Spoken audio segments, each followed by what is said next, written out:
All right, well, good morning, everyone. Welcome to the DOGE subcommittee. Notwithstanding the abject failure of the DOGE enterprise inside the federal government and the epic breakup of Elon Musk and Donald Trump, here we are again, once again, in this committee. I'm grateful that the chairwoman showed, again, one of my favorite videos, which she showed on the first day of the subcommittee. I'm grateful because it highlights the work that we've been doing for decades to root out waste, fraud, and abuse, including work that I was intimately involved in as a budget examiner in the Office of Management and Budget, in which we actually eliminated waste, fraud, and abuse. But unfortunately, as my friends across the aisle in the GOP and their Heritage Foundation witnesses are still trying to make DOGE happen yet again, the American people are over it. In fact, you don't have to take my word for it. A poll from just 2 weeks ago found that 67% of voters believe DOGE has done a bad job. That was just 2 weeks ago. And in fact, when I told one of my friends that we were having another DOGE subcommittee hearing, they asked, really, is that still happening? Because literally the American people are over it, except for that it's not funny, because DOGE has been used to wage a chaotic, destructive, and ideological war against the American people and the vital programs that they depend on. But I'm going to turn to that in just a moment here.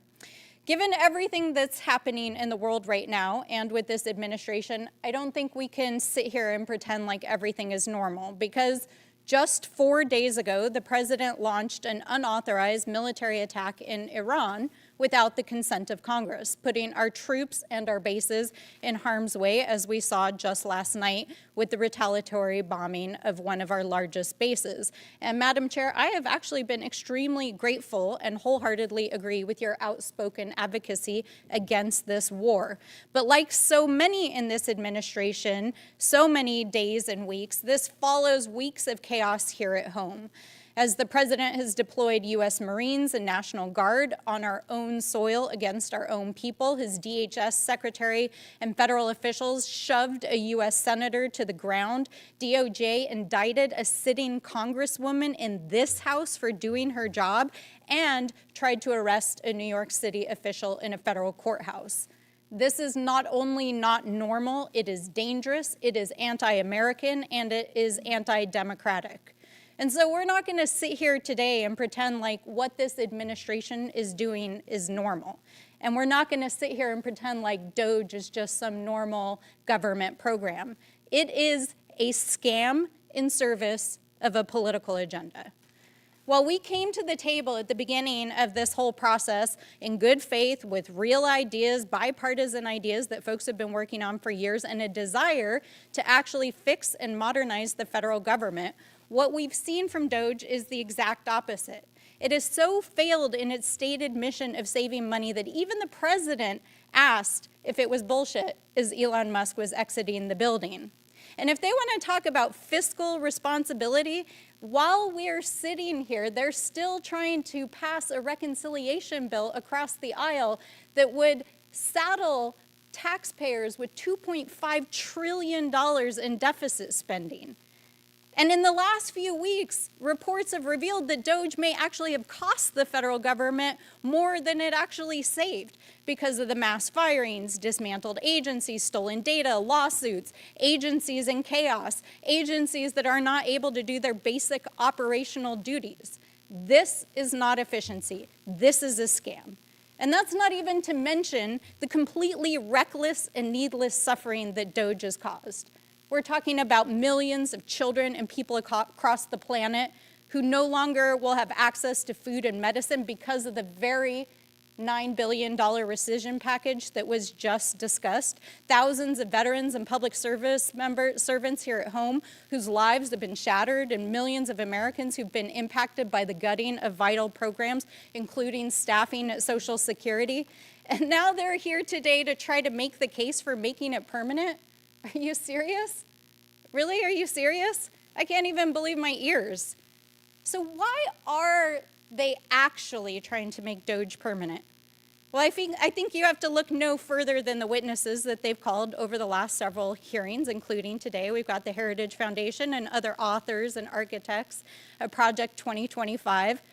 And so we have to be real about what this is actually about. It's not about efficiency, it's about a political agenda, an ideological agenda, about remaking the US government, about remaking our economy and our society in line with a hyper-conservative worldview that is so unpopular that even Donald Trump tried to distance himself from Project 2025 during the campaign, and now he's hired over 70 officials to try to enact it, and now they're trying to use this committee to make the case. Now, they like to try to claim that they're taking on cancel culture and a woke agenda, but let's be clear, DOGE and the folks who want to make it permanent are the actual cancel culture, because they want to cancel anything that they don't like or they don't agree with, including your democratic rights and your freedoms, economic opportunity and education, LGBTQ plus rights, rolling back the clock on civil rights, canceling the history of Black, Chicano, and Indigenous communities, and stripping protections from our families and the healthcare, housing, and food people depend on so that they can give more tax breaks to their friends. But this is all part of a wider agenda that is now seeking to apply political purity tests to government programs and services, including both federal employment and, yes, veteran services. Let me repeat that again. Even veterans benefits. They want to apply political purity tests to your VA benefits. Folks, this is not about efficiency.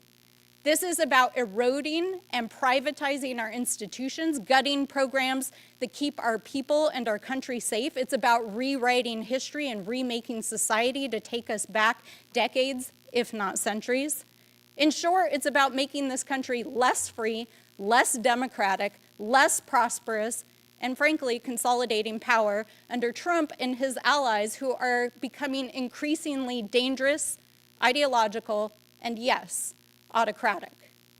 So we have to be clear-eyed about what is actually going on, because this administration and its allies, if they are willing to arrest and indict elected officials who are just doing their jobs, including a US senator and a US congresswoman, what will they do if we let them get away with it? We cannot and we will not remain silent. We have to continue to speak up, to speak out, and continue to stand together. I yield back. Without objection.